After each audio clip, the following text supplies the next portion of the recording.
Si, si. Vous avez une question, évidemment.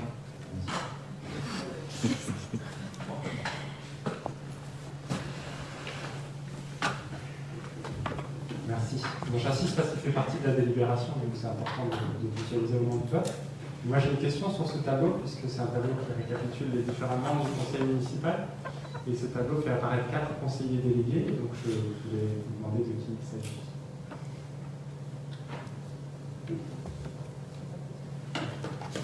Les conseillers délégués, oui, on les attend pour voter. Ah, c'est ça, c'est parce qu'ils sont désignés par le comité, les conseillers délégués. Alors, les conseillers délégués, donc il y a 2 conseillers délégués à la sécurité, donc messieurs Davio et Gilles Québec. Donc Didier Guibert, également conseiller délégué, donc Urba, et tout ce qui est question aquatique, Joseph Mancoro. 4 conseillers délégués.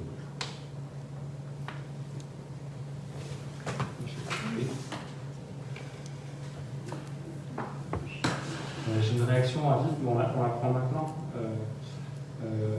J'ai une réaction quand même importante par rapport à ce que vous venez d'annoncer, monsieur le maire.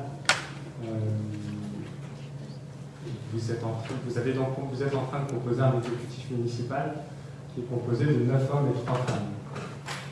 Et c'est problématique dans la période dans laquelle on vit. Je pense qu'il y a une attente de nos concitoyens en matière de parité hommes-femmes qui est importante. Il y a beaucoup de communes qui le font. Par exemple, la commune de la Chevronnière, à côté, a fait une équipe paritaire hommes-femmes dans l'exécutif, c'est-à-dire maire plus adjoint plus conseiller municipal délégué. Et à Saint-Philbert, on est à 9 hommes et 3 femmes. Donc, il y a une forme d'incompréhension que moi j'exprime, et je ne serais peut-être pas le seul à l'exprimer, du fait notamment que le conseil municipal est formé à parité d'hommes et de femmes. Donc il y a 15 hommes et 14 femmes. Et c'est difficile à expliquer à nos concitoyens que sur 15 hommes, il y en a 9 qui ont une fonction exécutive, donc plus de la moitié, largement plus de la moitié. Et que sur 14 femmes, il n'y en a que 3, donc à peu près 1 sur 5. Donc comment est-ce qu'on peut expliquer que dans un conseil municipal paritaire, vous attribuez les fonctions exécutives à un homme sur 2 et une femme sur 5? Est-ce que c'est lié à... Enfin, moi, ma réflexion personnelle, c'est que les femmes qui sont présentes ici ont autant de qualités, voire plus que les hommes qui sont présents. Et je ne comprends pas pourquoi elles n'ont pas de responsabilité, en tout cas pas au même niveau que les hommes du conseil municipal. Bien. Oui, vous êtes dans l'esprit du temps, c'est bien, dans les modes, vous savez, les modes, ça vit très vite. Je crois que la question c'est pas du tout celle-là, M. Lacaillé. Il y a une proposition qui est faite aujourd'hui, elle est ce qu'elle est. Il y aura peut-être des évolutions au cours du mandat. Les choix ont été faits collectivement par notre groupe sur ces missions-là. Les choses évolueront sans doute sur le sujet auquel nous pensons. Dans l'instant, c'est la proposition qui est faite. Voilà.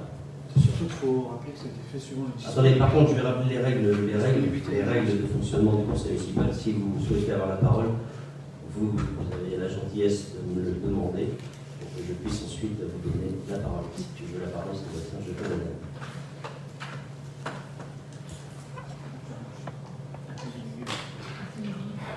Reste appuyé sur le côté. Voilà. Il faut peut-être rappeler que ça a été fait aussi suivant la volonté des gens, mais surtout leur profession, le temps qui s'y consacre aussi. Donc, ça n'a pas été fait par hasard. Il y a des gens qui ont moins de temps que d'autres, d'autres plus de temps, que ça a été fait aussi par rapport à ça.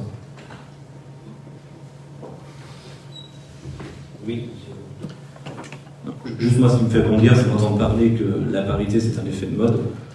De la part d'un élu, je trouve ça quand même un petit peu limite comme réflexion. La parité, c'est pas une mode, c'est un combat de fond qui est mené. C'est pas pour rien que c'est rentré un petit peu dans la législation, y compris au niveau des élections. C'est la seule façon de faire bouger les choses. Donc, juste une petite remarque au passage. il ne faut pas faire de certains sujets des dogmes. Je pense que la République, c'est aussi le mérite. Et il n'y a pas de sujet pour moi de cette nature. Je pense que c'est même très dangereux les dogmes, mais chez vous, je l'avais bien compris qu'il y a beaucoup de dogmes. Moi, je suis un pragmatique et les choses évolueront comme elles évolueront dans le futur. Pour l'instant, c'est la proposition que nous faisons.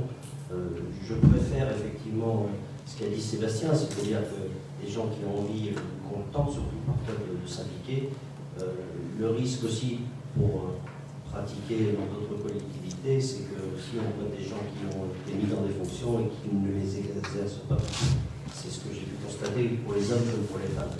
Donc il faut faire attention aussi à ça. Oui, un dernier.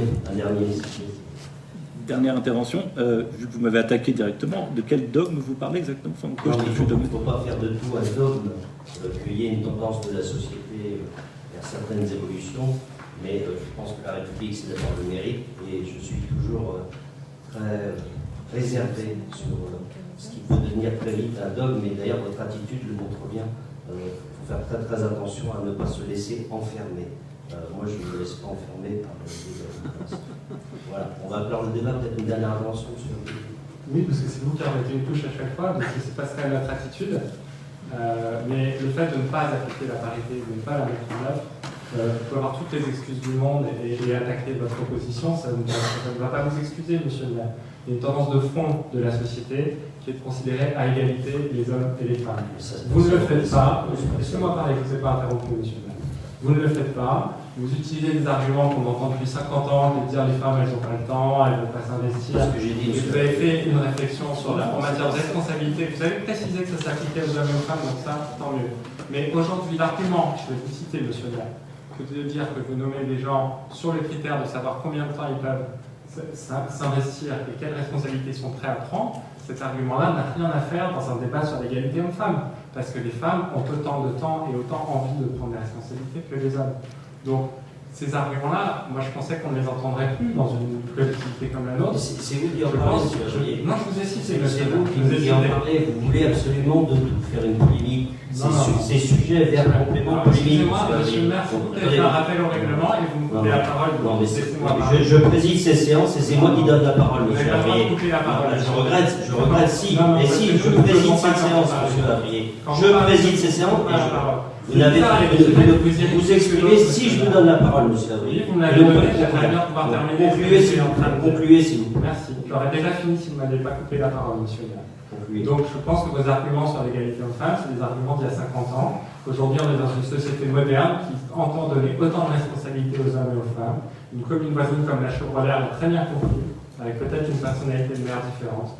Aujourd'hui, ce sera à vous de répondre devant les électeurs sur le fait que vous avez 3 fois plus de responsabilités données aux hommes qu'aux femmes. Ça c'est pour moi ce qui est intéressant, c'est qu'on voit avec vous, monsieur Aurier, vous êtes le roi de la polémique en permanence. Voilà. Je vais vous répondre, puisque vous m'attaquez. Mais non, vous n'avez pas la parole.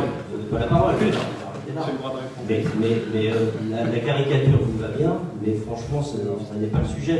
Donc, on fera évoluer les choses conformément à l'esprit dans lequel on veut travailler.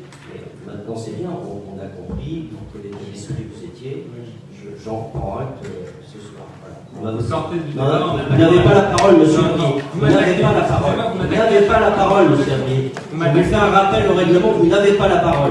Vous n'avez pas la parole. Vous m'attaquez. Vous n'avez pas la parole. Vous m'attaquez personnellement. Vous n'avez pas la parole.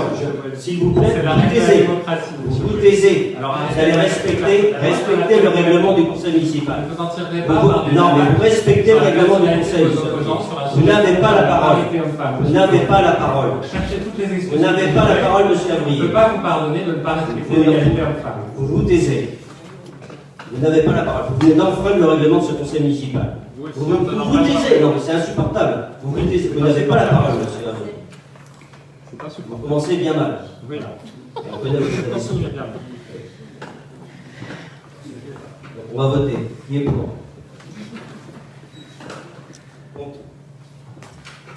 Abstention. 2 abstentions.